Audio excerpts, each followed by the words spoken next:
Halo, halo. Selamat pagi. Di video kali ini saya akan menjelaskan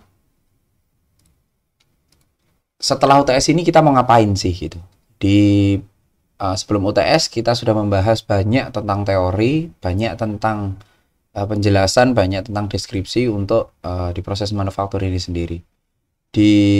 Terutama di kelas saya, di kelas F dan G juga banyak penjelasan dan sampel-sampel aktual dan sampel-sampel yang saya bicarakan pada saat kuliah. Dari proses manufaktur ini sendiri sebenarnya tidak terbatas hanya di permesinan turning sama permesinan milling. Banyak mesin-mesin yang lain yang memang harus dijelaskan dan kalian harus mengerti. Tetapi setelah UTS ini kami dari tim dosen sepakat untuk membahas tentang dua mesin saja. Jadi yang pertama adalah mesin turning, yang kedua adalah mesin milling. Dan juga di dalam proses manufaktur kelas F dan G, terutama di kelas saya F dan G, kita juga membahas tentang nanti bagaimana kita mendesain produk. Jadi, nanti setelah UTS ini, kalian sebagai mahasiswa berkewajiban untuk membuat satu tim berisikan 5 orang. Nanti saya masih bimbang, sepertinya nanti saya bagi saja berdasarkan absensi. Saya bagi berdasarkan absensi, nanti satu tim 5 orang kayak gitu. Nah, dan nanti tugasnya adalah satu tim ini adalah membuat desain dan membuat G-code atau NC code yang memang nanti outputnya jika dan hanya jika ya pada saat besok COVID-nya sudah mereda di akhir semester kita bisa praktek. Jadi nanti NC-nya outputnya bisa jadi kita praktek. Tetapi di sini kita akan belajar tentang bagaimana cara mendesain dan nanti tugasnya kira-kira apa kayak gitu. Dan nanti saya akan memberikan setelah video ini saya akan memberikan 3 video referensi di YouTube, bukan video saya, untuk bagaimana cara menggunakan Autodesk Inventor. Dan nanti di video ini di bagian terakhir saya akan menjelaskan tentang bagaimana cara mendaftar dan bagaimana cara mendapatkan lisensi gratis selama 1 tahun untuk student secara gratis dari Autodesk Inventor-nya ini sendiri. Saya masih bimbang antara saya mau jadikan satu video di awal dengan materi atau saya pisah. Entah nanti kemungkinan besar kalau memang durasi videonya ini terlalu lama, itu saya akan menjelaskan dengan video terpisah. Jadi videonya adalah modelnya seperti ini, rata-rata nanti video saya. Kalau kalian sebut mungkin kayak podcast gitu ya, cuma ada penjelasannya. Ya, nanti ini podcast modelnya, terserah. Dan nanti ada penjelasannya.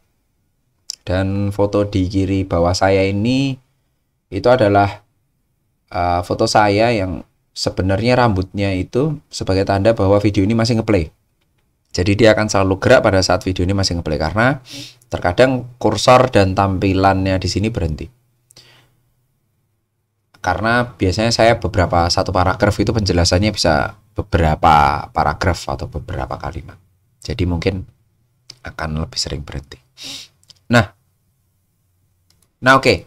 Jadi nanti kita bagi menjadi 5 modul, 6 sampai 7 pertemuan, 6 sampai 7 ya. Jadi di 5 modul ini nanti di awal saya akan menjelaskan tentang atau pengenalan inventor, sama nanti saya akan menjelaskan tentang bagaimana setelah UTS ini akan bekerja. PDF ini akan saya share di e-learning, jadi jangan khawatir untuk kehilangan apa yang kami tuliskan di PDF ini. Oke, jadi untuk landasan teorinya, merancang itu apa sih gitu? Merancang adalah proses mencipta bentuk sesuai dengan sketsa dari yang belum ada menjadi nyata atau kenyataan dengan maksud tertentu. Jadi merancang itu harus ada tujuan pastinya. Tujuan pastinya apa sih? A kah, B kah, C kah, D kah, kayak gitu. Nah, si tujuan pasti ini harus didefinisikan di awal dan nanti dijadikan untuk patokan untuk kalian merancang. Desain adalah upaya manusia untuk memecahkan kebutuhan fisik dengan pendekatan penyelesaian melalui keterampilan.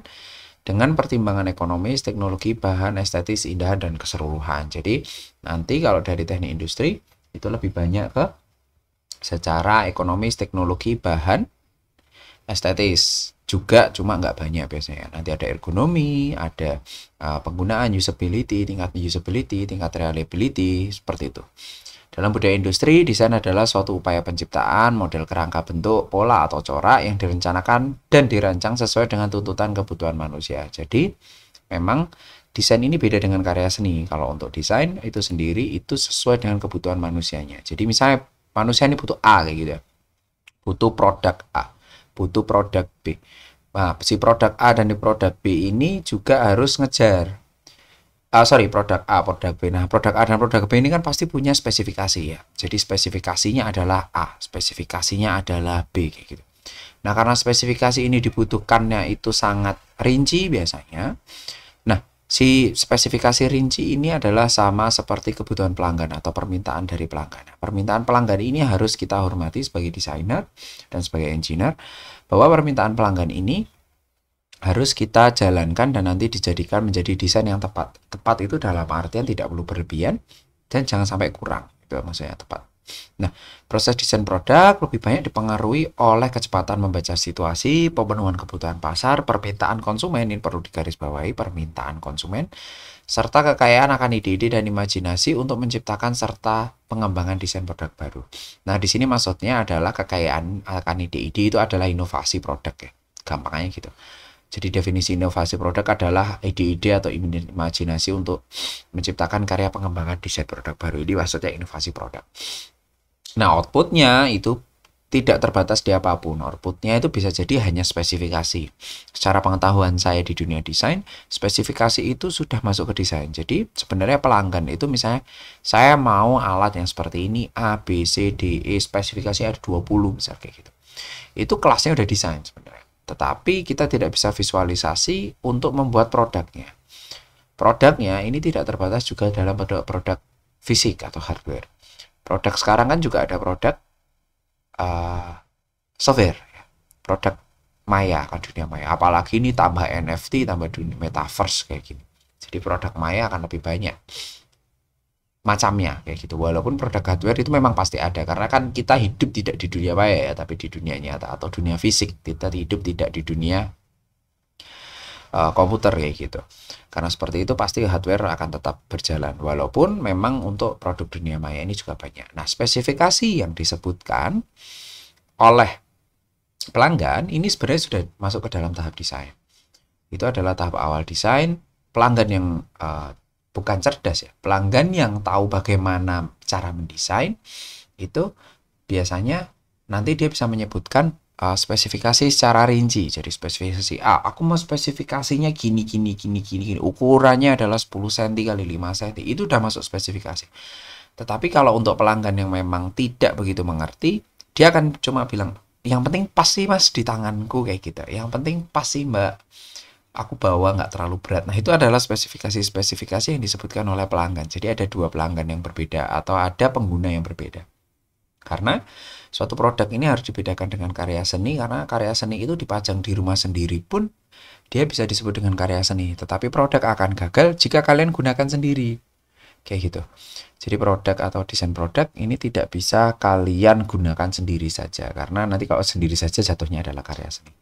Nah, gambar kerja itu juga termasuk dari suatu produk ini sendiri. Jadi misal gambar kerja itu juga adalah hasil dari sebuah desain. Gambar kerja adalah kumpulan gambar standar yang menentukan pembuatan dan perakitan produk berdasarkan desain. Desain itu bisa jadi sketch, bisa jadi 2D. Nanti untuk gambar kerja itu juga bisa 2D, bisa jadi 3D. Kompleksitas desain menentukan jumlah dan jenis gambar. Gambar kerja mungkin lebih dari satu lembar, dan mungkin berisi instruksi tertulis yang disebut dengan spesifikasi. Yang saya sebutkan tadi adalah spesifikasi. Nah, gambar kerja adalah sebuah rencana teknik dan landasan penyelesaian sebuah proyek. Nah, ini nanti kepake banget. Jadi kalian di dunia industri atau nanti di dunia pendidikan itu akan selalu, kalau masih ada hubungannya dengan teknik industri ya. Kalau masih ada hubungannya dengan teknik industri, ini akan selalu kepake dan akan selalu muncul di hidup kalian. Jadi kalian harus mengerti apa ini maksudnya dan ini tujuannya itu sebenarnya apa. Nah, gambar kerja itu adalah cetak biru atau blueprint biasanya sebutannya yang digunakan untuk pembuatan produk. Oleh karena itu, kumpulan gambar harus benar-benar menggambarkan bagian baik secara visual maupun secara dimensi. Visual itu tampilannya misalnya dari sudut kanan, dari pandangan kiri, dari perspektif, lalu ada dimensinya lengkap. Jadi dimensi A, B, C, dan dimensinya 15, panjangnya ini ada, diameternya ini adalah, radiusnya ini adalah. Nah, kayak gitu. Itu adalah dimensi. Lalu menunjukkan bagian-bagian dalam perakitan. Jadi nanti kalau di dalam dunia industri itu ada namanya assembly ya. Si dunia assembly ini atau dunia perakitan ini kan tidak semua part itu bisa dibuat dalam satu unibody. Satu unibody yang saya maksud adalah satu body gitu. Terus satu body ini bisa dijalankan atau bisa di lakukan atau bisa diproduksi dengan satu body saja. Misalnya karet penghapus itu kan satu body ya, dia nggak di assembly. Tapi karet penghapus yang satunya pulpen, yang satunya untuk pensil, itu juga dua body yang dijadikan satu karena dia material yang berbeda.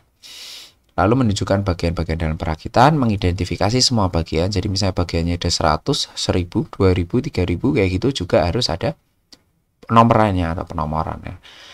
Terus menentukan bagian standar. Jadi misalnya kalau bagian standarnya saya maksud, misalnya ada kata-kata misalnya, aku mau disambung menggunakan baut sih Pak gitu. Bautnya baut apa? Saya mau custom baut sendiri, itu kan nggak mungkin ya. Kamu kan nggak akan bikin perusahaan khusus untuk custom bautmu sendiri atau meminta perusahaan. Cost-nya akan sangat tinggi.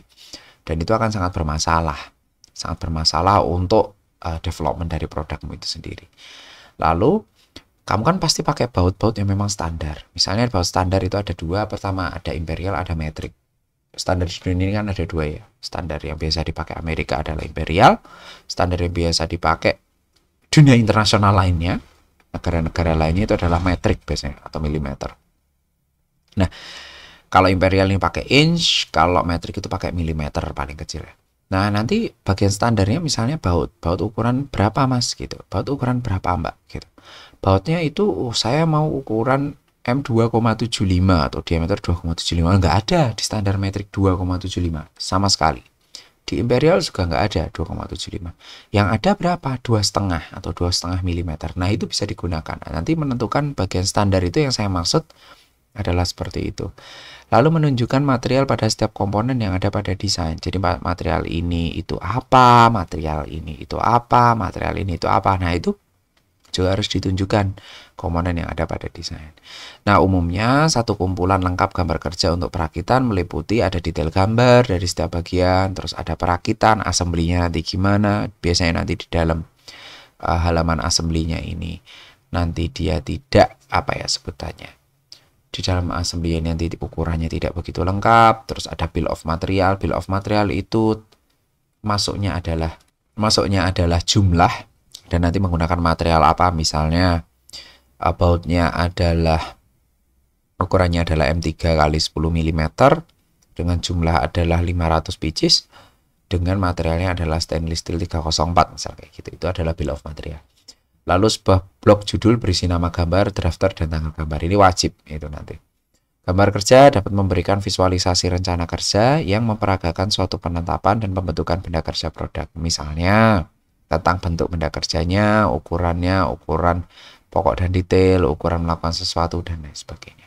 Nanti, oke, kita masuk ke nanti dalam praktikum kita harus kalian ya tepatnya. Kalian harus melakukan beberapa hal yang memang itu nanti jadi penilaian akhir.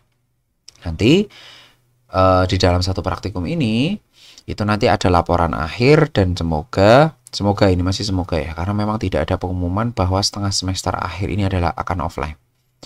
Jadi di awal itu memang ada harapan. Jadi dari dekanat dan dari rektorat itu ada harapan bahwa ini akan offline, tetapi sekarang ternyata tidak ada offline.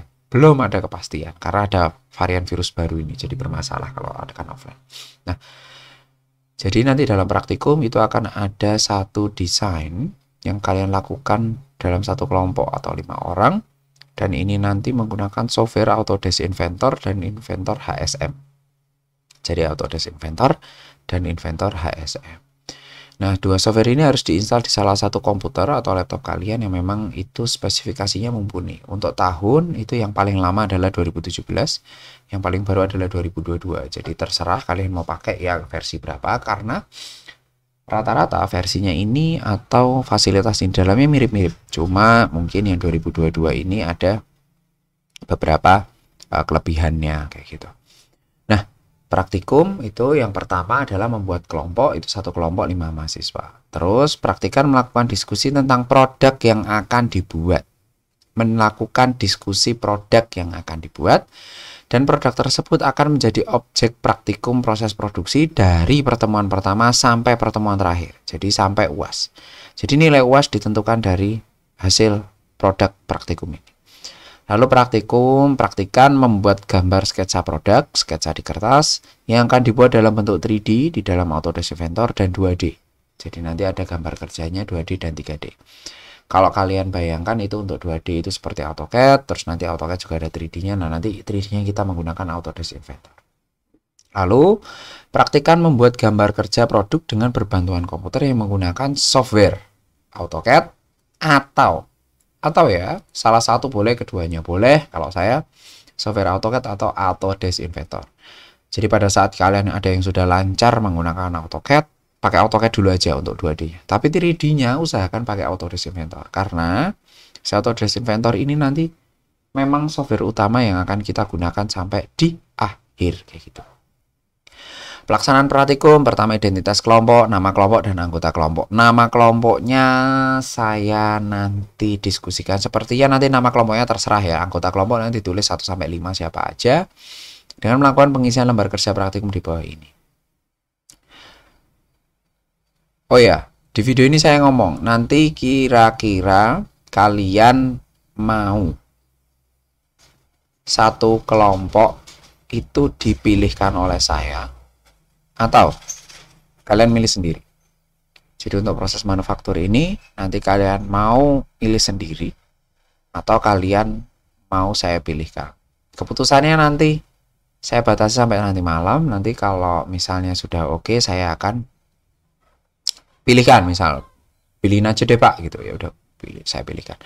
Nanti jawabannya langsung dikirim ke Telegram ya. Nanti saya kurang tahu di Telegram bisa bikin poll nggak ya. Nanti dipilihkan atau apa, nanti saya coba cari-cari dulu. Nah, lalu deskripsi produk, uraian deskripsi produk meliputi nama produk dan produk, atau di e-learning mungkin saya nanti kasih pollnya. Meliputi nama produk dan fungsi produk. Jadi deskripsi produknya untuk itu isinya, terus nanti spesifikasi produk, uraikan keuntungan dan kelemahan produk, bahan baku yang digunakan, dimensi produk, dan hal-hal lain yang berkaitan dengan produk yang bisa ditawarkan pada konsumen. Terus gambar kerjanya, gambarnya pertama ada 3. Yang pertama gambar 3 dimensi dengan proyeksi isometri disertai bill of material. Isinya itu apa? Bill of material itu apa? Gambar 2 dimensi dengan proyeksi Amerika disertai dengan ukuran dan informasi lainnya. Proyeksi Amerika atau proyeksi imperial nanti. Gambar exploded view atau gambar terbukanya atau gambar kerja yang merakit produk. Tapi nanti diinfokan kemudian ya, karena nanti pada saat praktek kita akan menyesuaikan dengan mesinnya. Lalu nanti dibuat laporan, format laporannya nanti saya share. Begitu. Oke, untuk video kali ini saya cukupkan. Kita lanjut di video selanjutnya adalah untuk bagaimana cara mendaftar di Autodesk Student biar gratis. Makasih.